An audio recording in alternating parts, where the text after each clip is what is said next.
That's Johnny Cash from 1958. Well, we were promising in the studio, of course, we're celebrating FFA week this week, and we are graced this morning with the class of Shattuck, or at least a couple of representatives.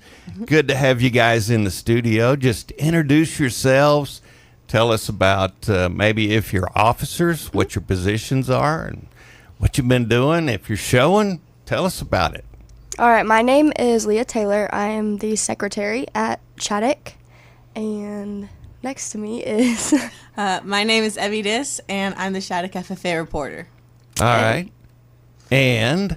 We're both pretty involved in FFA. Both of our, my early years in FFA, I was involved in speeches and opening and closing ceremonies, and basically just everything I could get my hands into.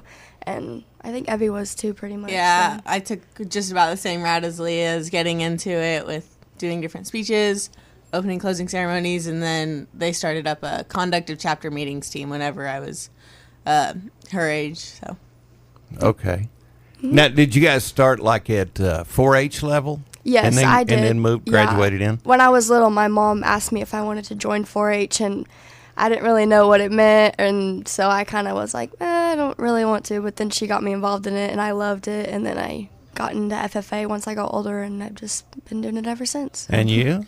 I didn't really do a lot of 4-H. I did 4-H like 1 year, but I moved here not whenever I wasn't too. I was like older whenever we moved to Shattuck, and before that we didn't have, and like the towns I lived in before, there was no 4-H, so I really had no idea and what 4-H or FFA was until I got here, and then didn't really get much into 4-H. Then once I got into 8th grade and joined FFA, then that's when I really started going with different stuff. So is that the entry age group? Basically, is 8th grade? Yes, 8th grade is for the entry. And then all the way through senior. Yep.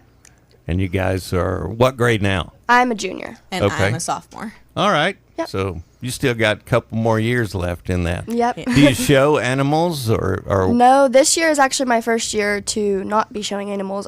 When I was younger in 4-H and my early years of FFA, I used to raise show pigs, and I showed a lot of pigs.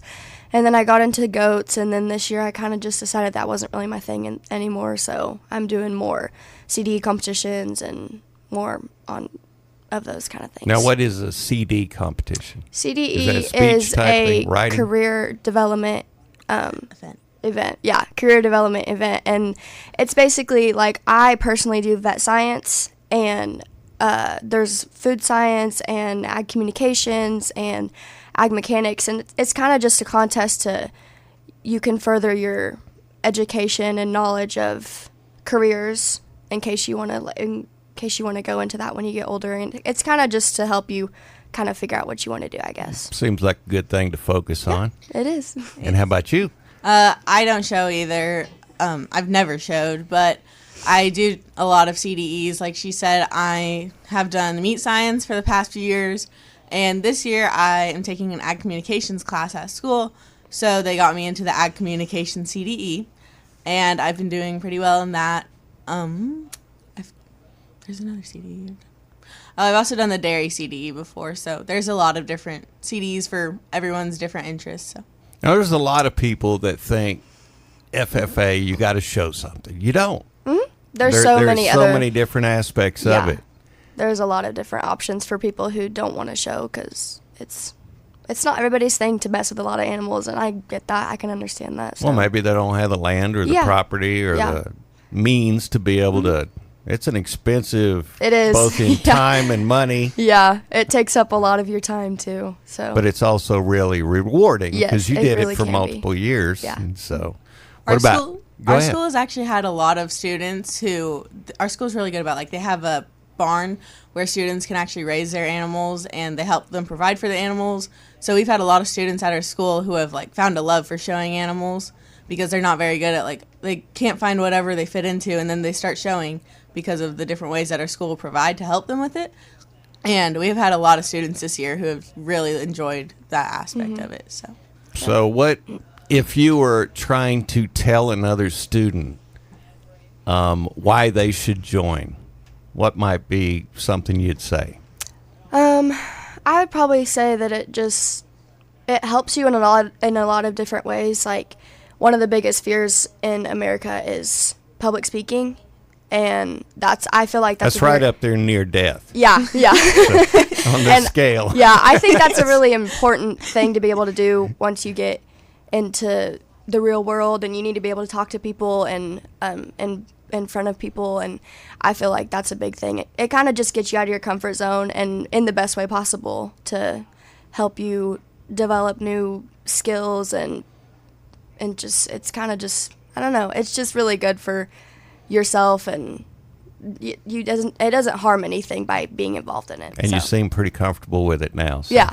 maybe didn't start that way. Yeah, definitely. All right. I would say that it'll have, like, FFA has something for anyone. Like, there's a lot of different, like, everybody in our FFA, like, they all have a lot of different interests, but they've all found something that they really can thrive at in FFA because of the diversity of options you have. So they have found, like, because you can either do stuff with food or give speeches or, like, raise animals. Like, there's just so many different opportunities to show off, like, the great things you can do. Like, on Saturday they had an Ag Mech show that had a lot of different students there showing off a lot of their different work. Like, Leah was even there showing off a project she'd made with a bench and a table, and it was a really beautiful You're talking project. about ag mechanics, which is kind of a new entry. Yes. In the last 5 years, maybe. I think so. Yeah, we have a lot of kids and high schoolers that get involved in ag mechanics. Our shop is maybe not the biggest shop, but it's definitely the fullest during this time of year because we just have so many projects, and yeah, it's very busy. Well, we want to wish you guys the very best in shows and speeches and future and careers and all the things that are down the road for you. And our broadcast is made possible by a bunch of great sponsors. Help me with this one. Keese Auto Rebuilders. Is that the right?